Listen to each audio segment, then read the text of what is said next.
ಅಣ್ಣ ಚಾನಲ್ಗೆ ಬೇಕು ಸಬ್ಸ್ಕ್ರೈಬರು ವಿಡಿಯೋಗೆ ಬೇಕು ಡಿಸ್ಕ್ಲೇಮರು. ನಮಸ್ಕಾರ Karnataka, welcome back to my YouTube channel. ನಾನು ನಿಮ್ಮ ಫ್ರಸ್ಟ್ರೇಟೆಡ್ ಕನ್ನಡಿಗ. 3 ದಿನದಿಂದ ಈ ವಿಡಿಯೋ ಹಾಕಿದಾಗ ಈ ವಿಡಿಯೋ ಈ ರೇಂಜ್ಗೆ ರಿಸೀವ್ ಆಗುತ್ತೆ, ಇಂಥ ಒಂದು ರೆಸ್ಪಾನ್ಸ್ ಬರುತ್ತೆ ಅಂತ ಇಮ್ಯಾಜಿನ್ ಕೂಡ ಮಾಡ್ಕೊಂಡಿರ್ಲಿಲ್ಲ. ಈ ವಿಡಿಯೋ ಬಂದಿದ್ದ ರೆಸ್ಪಾನ್ಸ್ ನೋಡಿ ನಾನೇ ಶಾಕ್ ಆಗ್ಬಿಟ್ಟೆ ಗುರು. ನಾನು ಎಕ್ಸ್ಪೆಕ್ಟ್ ಮಾಡದಿರೋರೆಲ್ಲ ಮೆಸೇಜ್ ಮಾಡಿ ತುಂಬಾ ಅಪ್ರಿಶಿಯೇಟ್ ಮಾಡಿದ್ದೀರಾ, ಸಂತೋಷ, ಬಹಳ ಸಂತೋಷ. ಅಂಡ್ ಇನ್ನೊಂದ್ ಕಡೆ ಈ ವಿಡಿಯೋಗೆ ಏನಾದ್ರು ತುಂಬಾ ನೆಗೆಟಿವಿಟಿ ಬರುತ್ತಾ, ನೆಗೆಟಿವ್ ಕಮೆಂಟ್ಸ್ ಬರುತ್ತಾ ಅಂತ ಎಕ್ಸ್ಪೆಕ್ಟೇಷನ್ ಕೂಡ ಇತ್ತು. ಬಟ್ ಆ ಎಕ್ಸ್ಪೆಕ್ಟೇಷನ್ ಫೇಲ್ ಆಯ್ತು. ಆಲ್ಮೋಸ್ಟ್ 80-90% ಪಾಸಿಟಿವ್ ಕಮೆಂಟ್ಸ್ ಬಂದಿದೆ. ಇನ್ನೊಂದು 5% ಜನ ಒಂದಷ್ಟು ಕ್ವಶನ್ಸ್ ಕೇಳಿದೀರಾ. ಇನ್ನೊಂದು 5% ಆಸ್ ಇಟ್ ಇಸ್ ಅದು ನೆಗೆಟಿವ್ ಕಮೆಂಟ್ಸ್ ಇದ್ದೇ ಇರುತ್ತೆ, ಅದಕ್ಕೆ ನಾವು ಏನು ಮಾಡಕ್ಕಾಗಲ್ಲ. ಈ 5% ಕ್ವಶನ್ಸ್ ಬಂದಿದೆಯಲ್ಲ, ಇದಕ್ಕೆ ಆನ್ಸರ್ ಕೊಟ್ರೆ ಅವ್ರಿಗೊಂದು ಉತ್ತರನೂ ಸಿಗುತ್ತೆ, ನನ್ನ ವಿಡಿಯೋಗೆ ಪಾರ್ಟೂ ಸಿಗುತ್ತೆ. ಇದಕ್ಕೆ ಒಂದು ಲಾಜಿಕಲ್ ಎಂಡು ಇರುತ್ತೆ. ಅರ್ಥವಾಯಿತು ಬಿಡಿ. ಸೊ ಇನ್ನು ಮತ್ತಷ್ಟು ತಡ ಮಾಡದೆ ಇವತ್ತಿನ ವಿಡಿಯೋನ ಸ್ಟಾರ್ಟ್ ಮಾಡೋಣ. ನೀವೇನಾದ್ರೂ ನಮ್ಮ ಚಾನಲ್ಗೆ ಹೊಸಬರಾಗಿದ್ರೆ ದಯವಿಟ್ಟು ವಿಡಿಯೋನ ಕಡೆವರೆಗೆ ನೋಡಿ, ಇಷ್ಟ ಆದ್ರೆ ಮಾತ್ರ ಸಬ್ಸ್ಕ್ರೈಬ್ ಮಾಡ್ಕೊಂಡು ಸಪೋರ್ಟ್ ಮಾಡಿ. ಲಾಸ್ಟ್ ವಿಡಿಯೋಗೆ ಬಂದಿದ್ದಂತ ಮೆಜಾರಿಟಿ ಆಫ್ ದ ಕಮೆಂಟ್ಸ್ ಅಲ್ಲಿ ಎಲ್ಲರೂ ಕೇಳಿದ್ದೇನೆಂದ್ರೆ, ಗುರು ನಿನ್ಗೆ SMR ಕಂಡ್ರೆ ಆಗಲ್ವಾ, ಅಥವಾ ನೀನು ಆಪೋಸಿಟ್ ಗ್ಯಾಂಗ್ ನವನ, ನೀನ್ ಯಾರಾದ್ರೂ ಹೇಳ್ಕೊಟ್ಟು ಈ ತರ ವಿಡಿಯೋ ಮಾಡಿಸ್ತಿದಾರ? ಆ ಕಮೆಂಟ್ ಗಳನ್ನ ಇಲ್ಲಿ ಡಿಸ್ಪ್ಲೇ ಮಾಡಕ್ಕಾಗಲ್ಲ, ಯಾಕೆಂದ್ರೆ ಮುತ್ತು ರತ್ನಗಳನ್ನ ಪೋಣಿಸ್ಬಿಟ್ಟಿದ್ದಾರೆ. ಆಗ ವಿಷಯ ಒಂದ್ ವೇಳೆ ಆ ಕಮೆಂಟ್ ಗಳನ್ನ ಏನಾದ್ರು ಇಲ್ಲಿ ಡಿಸ್ಪ್ಲೇ ಮಾಡಿದ್ರೆ ಕಮ್ಯುನಿಟಿ ಸ್ಟ್ರೈಕ್ ಬರೋದು. ಮೊದಲನೇ ವಿಷಯ, ನನಗೆ SMR ಅವ್ರ ಮೇಲೆ ವೈಯಕ್ತಿಕವಾಗಿ ಯಾವ ದ್ವೇಷನೂ ಇಲ್ಲ. ಇದನ್ನ ಪ್ರೂವ್ ಮಾಡ್ಕೊಳಕ್ಕೆ ನನ್ನ ಹತ್ರ ಇರೋದು ಒಂದೇ ಒಂದು ಸಾಕ್ಷಿ. SMR ಅವರು ತುಂಬಾ ದಿನಗಳ ಹಿಂದೆ ಒಂದು ಪೋಸ್ಟ್ ಹಾಕಿದ್ರು. ಆ ಪೋಸ್ಟ್ ಸ್ವಲ್ಪ ಕಾಂಟ್ರವರ್ಷಿಯಲ್ ಆಗಿತ್ತು, ಅದರಿಂದ ಅವ್ರಿಗೆ ಪ್ರಾಬ್ಲಮ್ ಆಗ್ಬೋದು ಅಂತ ನನಗೆ ಅನ್ನಿಸ್ತು. ಸೊ ನಾನು ಇಮಿಡಿಯೇಟ್ ಆಗಿ ನನಗೆ ಪರಿಚಯ ಇರುವಂತ ಒಬ್ಬ ವ್ಯಕ್ತಿಗೆ ಕಾಲ್ ಮಾಡಿ ಈ ತರ ಒಂದು ಪೋಸ್ಟ್ ಹಾಕಿದ್ದಾರೆ, ರಿಮೂವ್ ಮಾಡಕ್ ಹೇಳಿ ಅಂತ ಹೇಳೋಣ ಅಂತ ಟ್ರೈ ಮಾಡಿದೆ. ಅವ್ರ ಕಾಲ್ ಕನೆಕ್ಟ್ ಆಗ್ಲಿಲ್ಲ. ಸೊ ಇಮಿಡಿಯೇಟ್ಲಿ ಹೋಗಿ ಅವ್ರು ಏನು ಸ್ಟೋರಿ ಹಾಕಿದ್ರು ಅದಕ್ಕೆ ನಾನು ರಿಪ್ಲೈ ಹಾಕ್ಬಿಟ್ಟು ಹೋಗಿ ಆ ವಿಡಿಯೋಗೆ ಕಮೆಂಟ್ ಹಾಕ್ತೆ, ಬ್ರೋ ಈ ತರ ಒಂದು ಇನ್ಫಾರ್ಮೇಶನ್ ಕಳಿಸಿದೀನಿ ನೋಡಿ ಅಂತ. ಸೊ ಆ ಇನ್ಫಾರ್ಮೇಶನ್ ಅವ್ರಿಗೆ ಕರೆಕ್ಟ್ ಅನಿಸ್ತು. ಸೊ ಇಮಿಡಿಯೇಟ್ಲಿ ಪೋಸ್ಟ್ ನ ರಿಮೂವ್ ಮಾಡಿದ್ರು. ಸ್ವಲ್ಪ ದಿನ ಆದ್ಮೇಲೆ ಅವ್ರಿಗೂ ಅರ್ಥ ಆಗಿರುತ್ತೆ ನಾನು ಯಾಕೆ ಆ ತರ ಹೇಳಿದ್ದೆ ಅಂತ. ಒಂದ್ ವೇಳೆ ನನಗೆ SMR ಮೇಲೆ ನಿಜವಾಗ್ಲೂ ದ್ವೇಷ ಇದ್ದಿದ್ರೆ ಆಡ್ಕೊಳ್ಳೋರ್ ಬೈಗೆ ಆಹಾರ ಆಗ್ಬಿಡ್ಲಿ ಅಂತ ಅವತ್ತು ಸುಮ್ಮನೆ ಇರ್ತಿದ್ದೆ. ಆ ಒಂದು ವಿಷಯನ ತಿಳ್ಸಕ್ಕೆ ಹೋಗ್ತಿರ್ಲಿಲ್ಲ. ಈ ವಿಷಯ ನನಗೂ ಗೊತ್ತು, SMR ಅವ್ರಿಗೂ ಗೊತ್ತು. ಇನ್ಫ್ಯಾಕ್ಟ್ ಈ ವಿಡಿಯೋ ಆದ್ಮೇಲೆ ನಾವಿಬ್ರು ಮಾತಾಡಿದೀವಿ. ಸೊ ಅವರು ಅಷ್ಟೇ, ನೀವ್ ಹೇಳಿರೋದು ಕರೆಕ್ಟ್ ಇದೆ ಬ್ರೋ, ನನ್ನ ಕಡೆಯಿಂದ ತಪ್ಪಾಗಿದೆ, ನಾನು ತಿದ್ಕೋತೀನಿ ಅಂತ ಅವರು ಕೂಡ ವಿಡಿಯೋ ಮಾಡಿ ಹಾಕಿದ್ದಾರೆ. ಅಂಡ್ ಅವರು ಮಾತ್ರ ಅಲ್ಲ, ಈ ವಿಡಿಯೋದಲ್ಲಿ ಯಾರ್ಯಾರ ಬಗ್ಗೆ ಮಾತಾಡಿದೆ 4 ಜನ ಕೂಡ ನಮ್ಮ ಕಡೆ ತಪ್ಪಾಗಿದೆ, ನಾವು ತಿದ್ಕೋತೀವಿ ಅಂತ ಹೇಳಿದ್ದಾರೆ. ತಪ್ಪನ್ನ ಒಪ್ಕೊಂಡು ತಿದ್ಕೋತೀನಿ ಅಂತ ಹೇಳೋದು ಸಣ್ಣ ವಿಷಯ ಅಲ್ಲ, ಅದಕ್ಕೆ ತುಂಬಾ ಧೈರ್ಯ ಬೇಕು. ಆ ಧೈರ್ಯನ 4 ಜನ ಮಾಡಿದ್ದಾರೆ. ಅವ್ರ ಬಗ್ಗೆ ನನ್ಗೆ ಏನು ಹೇಳಕ್ ಮಾತಿಲ್ಲ ಗುರು, ಜಸ್ಟ್ ಒಂದು ಸೆಲ್ಯೂಟ್ ಅಷ್ಟೇ. ಅಂಡ್ ಇದೇ ಕ್ವಶನ್ಗೆ ಅಸೋಸಿಯೇಟ್ ಆಗಿ ಬಂದಂತ ಇನ್ನೊಂದು ಕ್ವಶನ್ ಏನಪ್ಪಾ ಅಂದ್ರೆ, ಗುರು ನೀನ್ ಯಾವ ಗ್ಯಾಂಗು, ನೀನ್ ಯಾವ ಗುಂಪು? ಕ್ಲಿಯರ್ ಆಗಿ ಹೇಳ್ಬೇಕು ಅಂದ್ರೆ ನಾನು ಯಾವ ಗುಂಪು ಅಲ್ಲ ಗುರು. ಇನ್ಫ್ಯಾಕ್ಟ್ ನಾನೇ ಅಲ್ಲ, ಪ್ರತಿಯೊಬ್ಬ ಯೂಟ್ಯೂಬರ್ ಅಷ್ಟೇ ಯೂಟ್ಯೂಬ್ಗೆ ಒಬ್ಬರೇ ಬರೋದು. ಅವ್ರು ಬಂದಾಗ ಮೋಸ್ಟ್ ಪ್ರಾಬಬ್ಲಿ ಅವ್ರ ಫಸ್ಟ್ ಸಬ್ಸ್ಕ್ರೈಬರ್ ಅವರೇ ಆಗಿರ್ತಾರೆ. ಸರಿಯಾಗಿ ಹೇಳಿದ್ರಿ. ಬೆಳೀತಾ ಬೆಳೀತಾ ಮೋಸ್ಟ್ಲಿ ನಮ್ಗೆ ಒಂದಷ್ಟು ಜನ ಫ್ರೆಂಡ್ಸ್ ಆಗ್ಬೋದು, ಅವ್ರು ಮಾಡೋ ಕಂಟೆಂಟ್ ನಮ್ಗೆ ಇಷ್ಟ ಆಗ್ಬೋದು, ಅಥವಾ ನಾವು ಮಾಡೋ ಕಂಟೆಂಟ್ ಅವ್ರಿಗೆ ಇಷ್ಟ ಆಗ್ಬೋದು. ಯಾವ್ದಾದ್ರು ಒಂದು ಪ್ರಾಬ್ಲಮ್ ಅಲ್ಲಿ ಇನ್ನೊಬ್ರನ್ನ ಹೆಲ್ಪ್ ಕೇಳಿದಾಗ ಜೊತೆ ನಿಂತ್ಕೋಬಹುದು ಅಷ್ಟೇ. ಪರ್ಸನಲಿ ನನಗೆ ಈ ಗ್ರೂಪ್ ಅಥವಾ ಕೊಲಾಬ್ರೇಷನ್ ಅನ್ನೋ ಕಾನ್ಸೆಪ್ಟ್ ಅಲ್ಲಿ ನಂಬಿಕೆ ಇಲ್ಲ. ಅಂಡ್ ಮಾಡ್ತಿರೋರು ತಪ್ಪು ಅಂತಾನೂ ನಾನು ಹೇಳಲ್ಲ. ಅಂಡ್ ನನಗೆ ಇಂಡಿವಿಜುವಲಿ ಎಲ್ಲ ಕ್ರಿಯೇಟರ್ಸ್ಗಳ ಮೇಲೂ ಕೂಡ ರೆಸ್ಪೆಕ್ಟ್ ಇದೆ. ಬಿಕಾಸ್ ಅವ್ರವ್ರ ಫೀಲ್ಡಲ್ಲಿ ಅವ್ರವ್ರ ಕೈಲಿ ಏನಾಗುತ್ತೋ ಅಷ್ಟು ಎಫರ್ಟ್ ಹಾಕಿ ಅವ್ರು ಕಂಟೆಂಟ್ ಮಾಡ್ತಿದ್ದಾರೆ. ಅದು ಯಾವುದೇ ಥರದ ವಿಡಿಯೋಸ್ ಆಗಿರ್ಬೋದು. ಸೊ ಒನ್ಸ್ ಅಗೇನ್, ನಾನು ಯಾವ ಗ್ರೂಪು ಅಲ್ಲ, ನಾನು ಯಾವ ಗುಂಪು ಸಪೋರ್ಟು ಮಾಡಲ್ಲ. ಗುರು ನೀನು ಪ್ರಶ್ನೆ ಮಾಡೋದಾದ್ರೆ ಒಂದಷ್ಟು ಜನ ಮಾತ್ರ ಯಾಕೆ ಪ್ರಶ್ನೆ ಮಾಡ್ತೀಯಾ? ಹೋಗಿ ಸರ್ಕಾರನ ಪ್ರಶ್ನೆ ಮಾಡು, ಈ ಆ್ಯಪ್ಗಳನ್ನೇ ಪ್ರಶ್ನೆ ಮಾಡು. ಅವ್ರು ಮಾಡ್ತಿಲ್ವಾ, ಇವ್ರು ಮಾಡ್ತಿಲ್ವಾ, ಕ್ರಿಕೆಟರ್ಸ್ ಮಾಡ್ತಿಲ್ವಾ, ಸೆಲೆಬ್ರಿಟೀಸ್ ಮಾಡ್ತಿಲ್ವಾ? ಒಂದಷ್ಟು ಈ ಥರದ ಪ್ರಶ್ನೆಗಳಿದೆ. ಈ ಕ್ವಶನ್ಗೆ ಆನ್ಸರ್ ಕೊಡಬೇಕು ಅಂದ್ರೆ ನೀವು ನನಗೊಂದು 5 ನಿಮಿಷ ಟೈಮ್ ಕೊಡಬೇಕು. ಜನರಲಿ ಬೆಟ್ಟಿಂಗ್ ಅಥವಾ ಗ್ಯಾಮ್ಲಿಂಗ್ ಆ್ಯಪ್ಗಳನ್ನ 2 ಟೈಪ್ ಆಗಿ ಕ್ಲಾಸಿಫೈ ಮಾಡಬಹುದು. ಮೊದಲನೇದು ಹಾರ್ಡ್ ಕೋರ್ ಗ್ಯಾಮ್ಲಿಂಗ್. ಇಲ್ಲಿ ನೀವು ಗೆಲ್ಲುವಂತ ಪ್ರಾಬಬಿಲಿಟಿ 50-50 ಅಷ್ಟೇ. ಐದರ್ ನೀವು ಗೆಲ್ಬಹುದು ಅಥವಾ ಸೋಲ್ಬಹುದು. ಫಾರ್ ಎಕ್ಸಾಂಪಲ್ ಕ್ರಿಕೆಟ್, ಫುಟ್ಬಾಲ್, ಹಾಕಿ, ಕಬಡ್ಡಿನೂ ಬಿಟ್ಟಿಲ್ಲ ಗುರು ನನ್ನ ಮಕ್ಕಳು. ಈ ತರದ ಸ್ಪೋರ್ಟ್ಸ್ ಗಳಲ್ಲಿ ಯಾವ ಟೀಮ್ ಗೆಲ್ಲುತ್ತೆ, ಯಾವ ಟೀಮ್ ಸೋಲುತ್ತೆ, ಯಾವನ್ ಎಷ್ಟು ಬಾಲ್ ಎಷ್ಟು ರನ್ ಹೊಡಿತಾನೆ, ಈ ಓವರಲ್ಲಿ ಎಷ್ಟು ರನ್ ಕೊಡ್ತಾನೆ, ವೈಡಾ ನೋಬಾಲ, ಈ ತರ ಆಟ ಆಡೋ ವೆಬ್ಸೈಟ್ಗಳು ಇದಾವೆ. ಇದರಲ್ಲಿ 80% ಇಲ್ಲಿಗಲೇ ಇರುತ್ತೆ. ತುಂಬಾ ಆ್ಯಪ್ಗಳನ್ನ ನಮ್ಮ ಸರ್ಕಾರನೇ ಬ್ಯಾನ್ ಮಾಡಿದೆ. ಆ ಬ್ಯಾನ್ ಆಗಿರುವಂತ ಆ್ಯಪ್ಗಳನ್ನ ಒಂದಾನೊಂದು ಕಾಲದಲ್ಲಿ ತುಂಬಾ ಜನ ಡಿಸೈನ್ ಪ್ರಮೋಟ್ ಮಾಡಿದ್ದಾರೆ. ಇನ್ನ ಸೆಕೆಂಡ್ ಟೈಪ್ ಆಫ್ ಗ್ಯಾಮ್ಲಿಂಗ್, ಇದನ್ನ ಸ್ಕಿಲ್ ಬೇಸ್ಡ್ ಗೇಮ್ಸ್ ಅಂತ ಕರೀತಾರೆ. ನಮ್ಮಲ್ಲಿರೋ ಬಿಗ್ಗೆಸ್ಟ್ ಪ್ರಾಬ್ಲಮ್ ಏನಪ್ಪಾ ಅಂತಂದ್ರೆ, ಈ ಬೆಟ್ಟಿಂಗ್ ಅಥವಾ ಗ್ಯಾಮ್ಲಿಂಗ್ ಸಂಬಂಧಪಟ್ಟಂತ ಕಾನೂನು ಬ್ರಿಟಿಷರು ಕಾಲದಲ್ಲಿ ಬಿಟ್ಟೋದಂತ ಕಾನೂನನ್ನೇ ಇನ್ನೂ ಯೂಸ್ ಮಾಡ್ತಾ ಇದೀವಿ. ಇದರಲ್ಲಿ ತುಂಬಾ ಲೂಪ್ ಹೋಲ್ಸ್ ಗಳಿದೆ. ಅದನ್ನ ಯೂಸ್ ಮಾಡಿಕೊಂಡು ಈ ಆ್ಯಪ್ಗಳು ತಮ್ಮನ್ನ ಸ್ಕಿಲ್ ಬೇಸ್ಡ್ ಗೇಮ್ಸ್ ಅಂತ ಕರ್ಕೊಂತವೆ. ಬಟ್ ಈ ಆ್ಯಪ್ಗಳಲ್ಲೂ ಕೂಡ ನೀವು ದುಡ್ಡು ಕಳ್ಕೊಳ್ಳುವಂಥ ಪ್ರೊಬಬಿಲಿಟಿ ಈ ಹಾರ್ಡ್ ಕೋರ್ ಬೆಟ್ಟಿಂಗ್ ಅಲ್ಲಿ ಎಷ್ಟಿರುತ್ತೋ ಅಷ್ಟೇ ಇರುತ್ತೆ. ಇನ್ನು ಕೆಲವೊಂದು ಆ್ಯಪ್ಗಳಂತೂ ಎಷ್ಟು ಸಿಲ್ಲಿ ಆಗಿದೆ ಅಂದರೆ, ನಾನು ಆ ಆ್ಯಪ್ ಹೆಸರು ತಗೊಳ್ಳಲ್ಲ. ಯಾಕೆ? ನನ್ಗೆ ಈಗ ಬರ್ತಿರೋ ವಾರ್ನಿಂಗು ನೋಟಿಸ್ಗಳೇ ಸಾಕು ಗುರು, ಇನ್ನೊಂದು ಬೇಡ ನನಗೆ. ನೋಡ್ರಯ್ಯೋ ಪಾಪ. ಈ ಆ್ಯಪ್ ಹೆಂಗಿದೆ ಅಂದರೆ, ಇದರಲ್ಲಿ ಒಂದು ಕ್ವಶನ್ ಕೇಳ್ತಾರಂತೆ. ಫಾರ್ ಎಕ್ಸಾಂಪಲ್, ಇವತ್ತಿನ ಮ್ಯಾಚಲ್ಲಿ ಇಂಡಿಯಾ ಗೆಲ್ಲುತ್ತಾ ಸೋಲುತ್ತಾ? 2 ಆಪ್ಷನ್ ಇರುತ್ತೆ, ಎಸ್ ಆರ್ ನೋ. ನೀವು ಎಸ್ ಅಂತ 100 ರೂಪಾಯಿ ಹಾಕ್ಬೋದು, ನೋ ಅಂತ 100 ರೂಪಾಯಿ ಹಾಕ್ಬೋದು. ಅಲ್ಲ ನಂಗೊಂದು ಡೌಟು, ಏನದು? ಈ ಹಾರ್ಡ್ ಕೋರ್ ಬೆಟ್ಟಿಂಗ್ ಆ್ಯಪ್ಸ್ ಇದಾವಲ್ಲ, ಅಲ್ಲೋಗ್ಬಿಟ್ಟು ಏನು 300 ವರ್ಡ್ ಎಸ್ಸೇನ ಬರೀತಿದ್ರಿ? ಸೊ ಥಿಂಗ್ ಏನಪ್ಪಾ ಅಂತಂದ್ರೆ, ಲಾಸ್ ಅಲ್ಲಿರುವಂಥ ಲೂಪ್ ಹೋಲ್ಸ್ಗಳನ್ನ ಯೂಸ್ ಮಾಡಿಕೊಂಡು ಇವನ್ನ ಲೀಗಲ್ ಅಂತ ಮಾಡ್ಕೊಂಡಿದೆ. ಸೊ ಈ ಆ್ಯಪ್ಗಳನ್ನ ಯಾವುದೇ ಕಾರಣಕ್ಕೂ ತಡೆಯೋಕ್ಕಾಗಲ್ಲ ಅಂಡ್ ಗೌರ್ಮೆಂಟು ಇದನ್ನ ಬ್ಯಾನು ಮಾಡಲ್ಲ. ಯಾಕೆ ಗುರು ಗೇಯ್ಲಿಲ್ಲ ಗೆದ್ಲಿಲ್ಲ 28% ಟ್ಯಾಕ್ಸ್ ಬರುತ್ತೆ ಅಂದ್ರೆ ನಿಮ್ಗೆ ಅನ್ಸುತ್ತಾ ಗೌರ್ಮೆಂಟ್ ನಿಜವಾಗ್ಲೂ ಇದನ್ನ ಬ್ಯಾನ್ ಮಾಡುತ್ತೆ ಅಂತ? ಇಲ್ಲ.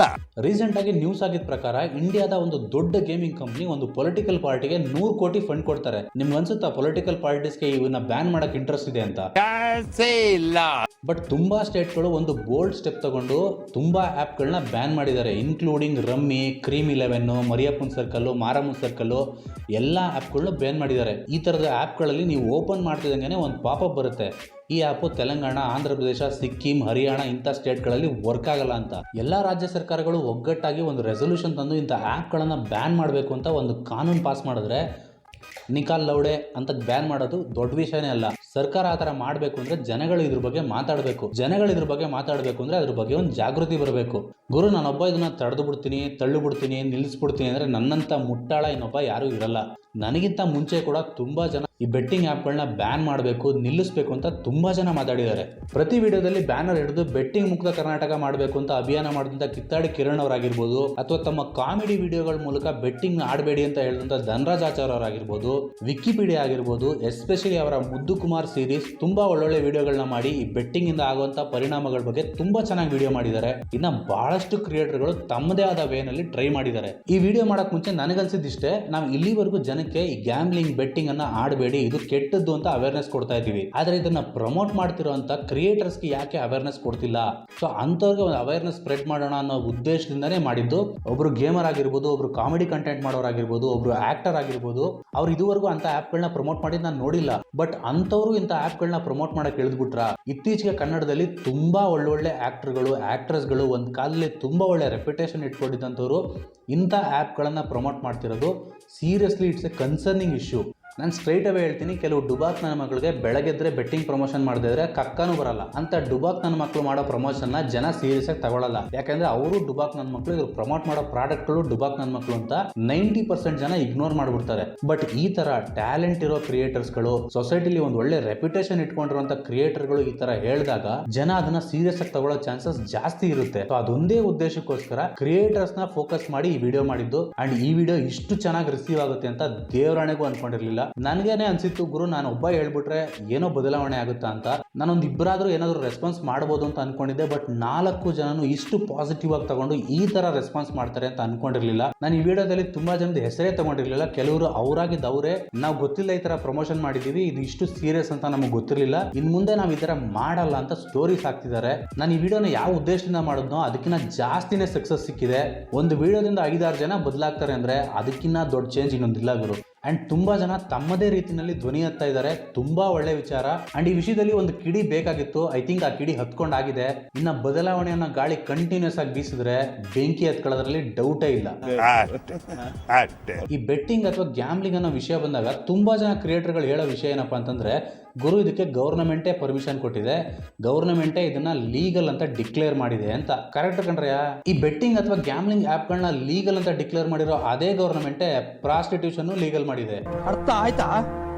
ಆಗ್ಲಿಲ್ಲ ಅಂದ್ರೆ ಅರ್ಥ ಮಾಡ್ಕೊ. ಯಾವುದೇ ಒಂದು ಕೆಲಸ ಮಾಡಕ್ ಮುಂಚೆ ಆ ಕೆಲಸ ಲೀಗಲ್ ಅನ್ನೋದ್ರ ಜೊತೆಗೆ ಇನ್ನ ತುಂಬಾ ವಿಷಯಗಳಿರುತ್ತೆ. ಕನ್ನಡದಲ್ಲಿ ಒಂದು ಪದ ಇದೆ, ಏನದು? ನೈತಿಕತೆ ಅಂತ. ಈ ನೈತಿಕತೆ ಅನ್ನೋದು ಕೆಲವರಿಗೆ ಹುಟ್ಟಾನೆ ಬಂದಿರುತ್ತೆ, ಕೆಲವರಿಗೆ ಬೆಳೀತಾ ಬಂದಿರುತ್ತೆ, ಅಥವಾ ಕೆಲವರು ತಮ್ಮ ಜೀವನದಲ್ಲಿ ನೋಡೋದ ಕೆಲವು ಘಟನೆಗಳಿಂದ ಬದಲಾಯಿಸ್ಕೊಂತಾರೆ. ಇದಿಲ್ಲದೆ ಇರೋರು ಬದಲಾಗಲ್ಲ. ಅವ್ರನ್ನ ಬದಲಾಯಿಸೋ ಉದ್ದೇಶನೂ ನನಗಿಲ್ಲ. ನಮ್ಮ ತುಂಬಾ ವಿಡಿಯೋಗಳಿಗೆ ಗುರು ಅವ್ನ್ ಮಾಡಲ್ವಾ, ಇವನ್ ಮಾಡಲ್ವಾ, ಅವಳು ಮಾಡಲ್ವಾ ಅಂತ ಕಮೆಂಟ್ ಹಾಕ್ತೀರಾ. ಅವ್ರು ಯಾರು ಬದಲಾಗಲ್ಲ ಅಂತ ನನಗೆ ಗೊತ್ತು, ಅದಕ್ಕೆ ಅವ್ರ ಹೆಸರನ್ನು ತಗೊಂಡಿಲ್ಲ.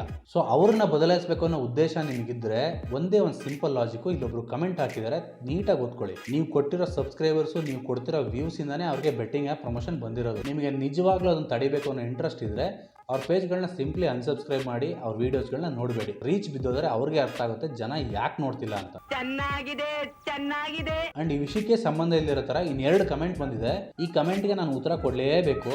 ಯಾಕಂದರೆ ಈ ಥರ ಕಮೆಂಟು ತುಂಬ ಜನಕ್ಕೆ ಬಂದಿರುತ್ತೆ. ಅವರೆಲ್ಲರೂ ಪರವಾಗಿ ನಾನು ಉತ್ತರ ಕೊಡ್ತೀನಿ. ಗುರು, ನಾನು ಬಂದಿರೋದು ಕರ್ನಾಟಕದ ಬಾರ್ಡ್ರಲ್ಲಿರುವಂಥ ಒಂದು ಹಳ್ಳಿಯಿಂದ. ನಮ್ಮ ಭಾಗದಲ್ಲಿ ತುಂಬ ಮೈಗ್ರೆಂಟ್ ವರ್ಕರ್ಸ್ ಇರೋದ್ರಿಂದ 3 ಭಾಷೆ ಮಾತಾಡ್ತಾರೆ. ನನಗೆ ಟೋಟಲ್ 5 ಭಾಷೆ ಬರುತ್ತೆ. ಅಷ್ಟಿದ್ರೂ ನಾನು ವಿಡಿಯೋ ಮಾಡ್ತಿರೋದು ಕನ್ನಡದಲ್ಲಿ. ಯಾಕೆಂದರೆ ನನ್ನ ಮಾತೃಭಾಷೆ ಕನ್ನಡ. ನಾನು ಓದಿರೋದು ಕನ್ನಡ ಮೀಡಿಯಮಲ್ಲಿ. ಸೊ ನಾನು ಕನ್ನಡದಲ್ಲೇ ವಿಡಿಯೋ ಮಾಡ್ತೀನಿ. ನಾನು ಹುಟ್ಟಿರೋದು ಕರ್ನಾಟಕದಲ್ಲಿ, ಕನ್ನಡಿಗ ಅಂತಾನೆ ಹೇಳ್ಕೊತೀನಿ. ಕನ್ನಡಿಗ ಅಂತ ಹೇಳ್ಕೊಳ್ದು ಇನ್ನೇನು ಪಕ್ಕದವನ್ನ ಹೆಸರು ಹೇಳಕ್ಕಾಗುತ್ತಾ? ಈ ನನ್ನ ಮಕ್ಕಳಿಗೆ ತಿಂದ್ಬಿಟ್ಟು ಮನೇಲಿ ಬೇರೆ ಏನ್ ಕೆಲಸ ಇರಲ್ಲ, ಇಲ್ಲಿ ಬಂದು ನಿಂತ್ಕೊಂಡು ಹೋಗೋ ಬರೋರ್ನೆಲ್ಲ ತರಲೆ ಮಾಡ್ಕೊಂಡು ಪೋಸ್ ಕೊಡ್ತಿರ್ತಾರೆ ಬಡ್ಡಿ ಮಕ್ಕಳು. ಅಂಡ್ ಕನ್ನಡನ ಯಾರು ಬೆಳೆಸಕ್ಕಾಗಲ್ಲ ಗುರು, ಬಳಸ್ಬೋದಷ್ಟೇ. ಬಳಸಿದ್ರೆ ಸಾಕು, ಭಾಷೆ ಆಟೋಮೆಟಿಕ್ಕಾಗಿ ಬೆಳೆಯುತ್ತೆ. ಅಂಡ್ ಒಂದು ಭಾಷೆಗೆ ಕಾಂಟ್ರಿಬ್ಯೂಟ್ ಮಾಡ್ತೀವಿ ಅಂದರೆ ಹೋರಾಟನೇ ಮಾಡಬೇಕು ಅಂತ ಏನಿಲ್ಲ. ತುಂಬ ಸಣ್ಣ ರೀತಿಲಿ ಕಾಂಟ್ರಿಬ್ಯೂಟ್ ಮಾಡ್ಬೋದು. ಫಾರ್ ಎಕ್ಸಾಂಪಲ್, ನಾನೀಗ ಹಾಕೊಂಡಿರೋ ಶರ್ಟು ಬೆಂಕಿ ಸ್ಟೋರ್ ಅನ್ನೋ ವೆಬ್ಸೈಟಲ್ಲಿ ತರಿಸಿದ್ದು.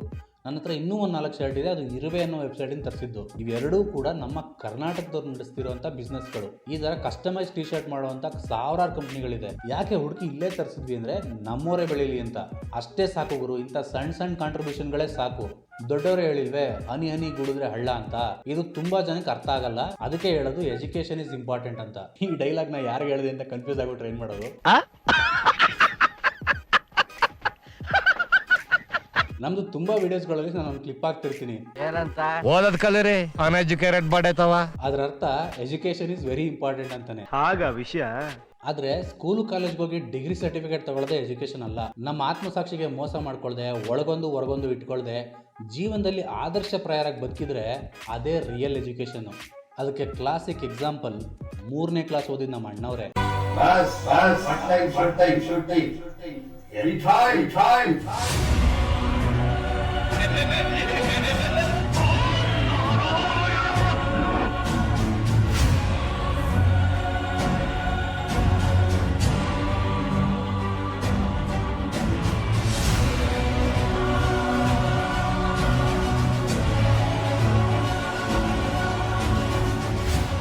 ಸರಸ್ವತಿ ನಮ್ಮ ದಾಸಿಯಲ್ಲ, ನಾವು ಅವಳ ದಾಸರು ಎಂದು ತಿಳಿದವನೇ ಜ್ಞಾನಿ, ಅಂತವನಿಗೆ ಯಶಸ್ಸು.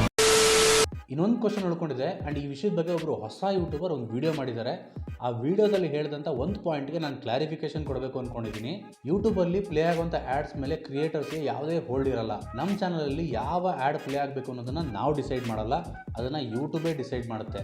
ಒಂದು ವೇಳೆ ಕ್ರಿಯೇಟರ್ಸ್ಗೆ ನಿಮ್ಮ ಚಾನಲಲ್ಲಿ ಯಾವ್ಯಾವ ಆ್ಯಡ್ ಪ್ಲೇ ಆಗಬೇಕು ನೀವೇ ಸೆಲೆಕ್ಟ್ ಮಾಡ್ಕೊಳ್ಳಿ ಅನ್ನೋ ಆಪ್ಷನ್ನು ಸದ್ಯಕ್ಕಂತೂ ಇಲ್ಲ, ಮುಂದೆ ಬರ್ಬೋದು. ಐಡಿಯಾ ಚೆನ್ನಾಗಿದೆ ಅಲ್ಲ? ನಾನೇ ಗೂಗಲ್ ಸಿಇಒ ಆಗಿ ಬರ್ದಾಗಿತ್ತು. ಹೇಳಿದ್ರೆ ಹೋಗ್ಬಿಡ್ತೀಯ, ಇದೆಲ್ಲ ಬೇಕಾ ನಿನಗೆ? ಸೊ ತುಂಬ ಜನ ಆ್ಯಡ್ಸ್ ಅಥವಾ ಮಾನಿಟೈಸೇಷನ್ನ ಆನ್ ಮಾಡ್ತಾರೋ ಕಾರಣ ಏನಪ್ಪ ಅಂತಂದರೆ, ಒಂದು ವಿಡಿಯೋ ಕ್ರಿಯೇಟ್ ಮಾಡೋಕ್ಕೆ ತುಂಬ ಹಣ ಇನ್ವೆಸ್ಟ್ ಮಾಡಿರ್ತಾರೆ. ಒಂದು ಕ್ಯಾಮ್ರಾ ಆಗಿರ್ಬೋದು, ಮೈಕ್ ಆಗಿರ್ಬೋದು, ಒಂದು ಲ್ಯಾಪ್ಟಾಪ್ ಆಗಿರ್ಬೋದು, ಅದಕ್ಕೊಂದು ಸಾಫ್ಟ್ವೇರ್ ಆಗಿರ್ಬೋದು, ತುಂಬ ಸ್ಪೆಂಡ್ ಮಾಡಿ ಒಂದು ವಿಡಿಯೋ ಮಾಡಿರ್ತಾರೆ. ಅಟ್ಲೀಸ್ಟ್ ಅದನ್ನಾದರೂ ಬರಲಿ ಅಂತ ಆ್ಯಡ್ಸ್ನ ಆನ್ ಮಾಡಿರ್ತಾರೆ. ಒಂದು ವೇಳೆ ನಮ್ಮ ಚಾನಲಲ್ಲಿ ಯಾವ ಆ್ಯಡ್ ಪ್ಲೇ ಆಗಬೇಕು ಅನ್ನೋ ಕಂಟ್ರೋಲ್ ಕ್ರಿಯೇಟರ್ಸಿಗೆ ಸಿಕ್ಕಿದ್ರೆ ತುಂಬ ಜನ ಇಂಥ ಆ್ಯಡ್ಗಳನ್ನ ರಿಜೆಕ್ಟ್ ಮಾಡ್ತಾರೆ. ನಾನಂತೂ ಡೆಫಿನೆಟ್ಲಿ ರಿಜೆಕ್ಟ್ ಮಾಡ್ತೀನಿ. ನನ್ನ ಚಾನಲಲ್ಲಿ ಇಂಥ ಆ್ಯಡ್ಗಳನ್ನ ಬರೋಕ್ಕೆ ನಾನು ಬಿಡೋಲ್ಲ. ಒಂದು ವೇಳೆ ಇಂಥ ಆಪ್ಷನ್ ಬರದೇ ಹೋದ್ರೂ ನನಗೆ ಆಲ್ಟರ್ನೇಟ್ ಏನಾದ್ರು ಸಿಕ್ಕಿದ್ರೆ ಖಂಡಿತ ನಾನು ಇದ್ರ ಬಗ್ಗೆ ಆ್ಯಕ್ಷನ್ ತಗೋತೀನಿ ಅಷ್ಟೇ. ಸೊ ಇದಾಗಿತ್ತು ಇವತ್ತಿನ ವಿಡಿಯೋ. ಹೋಪ್ ವಿಡಿಯೋ ಇಷ್ಟ ಆಯಿತು ಅಂತ ಅನ್ಕೋತೀನಿ. ವಿಡಿಯೋ ಇಷ್ಟ ಆಗಿದ್ರೆ ಒಂದು ಲೈಕ್ ಹಾಕ್ಬೋದು, ವಿಡಿಯೋ ಇಷ್ಟ ಆಗಿಲ್ಲ ಅಂದರೆ ಡಿಸ್ಲೈಕ್ ಕೂಡ ಮಾಡ್ಬೋದು. ಬಹುಶಃ ನಿಮ್ಮ ಪ್ರಶ್ನೆಗಳಿಗೆ ಉತ್ತರ ಸಿಕ್ಕಿದೆ ಅಂತ ಅನ್ಕೋತೀನಿ. ಅಥವಾ ನಿಮ್ಮ ಅಭಿಪ್ರಾಯಗಳೇನಾದರೂ ಬೇರೆ ಆಗಿದ್ದರೆ ದಯವಿಟ್ಟು ಕಮೆಂಟ್ ಸೆಕ್ಷನಲ್ಲಿ ತಿಳಿಸಿ. ಸೊ ನಾವಿವಾಗ ಇನ್ಸ್ಟಾಗ್ರಾಮ್ ಮತ್ತು ಫೇಸ್ಬುಕ್ಕಲ್ಲೂ ಕೂಡ ಇದ್ದೀವಿ. ಆ ಕಡೆ ಬಂದಾಗ ಒಂದು ವಿಸಿಟ್ ಹಾಕೋಗಿ, ಅಲ್ಲೂ ಕೂಡ ಶಾರ್ಟ್ ಕಂಟೆಂಟ್ ಮಾಡೋಕ್ಕೆ ಟ್ರೈ ಮಾಡ್ತಾ ಇದ್ದೀವಿ. ಸೊ ಇಷ್ಟು ಹೇಳ್ತಾ ಇವತ್ತಿನ ವಿಡಿಯೋನ ಮುಗಿಸ್ತಾ ಇದ್ದೀನಿ. ಆದಷ್ಟು ಬೇಗ ಇನ್ನೊಂದು ವಿಡಿಯೋದಲ್ಲಿ ಸಿಗ್ತೀನಿ. ಇಡೀ ರಾಜ್ಯವೇ ಖುಷಿ ಪಡುವಂತ ಸುದ್ದಿ. ಓಟ್ ಬತ್ತೀಯಾ? ಟಾಟಾ.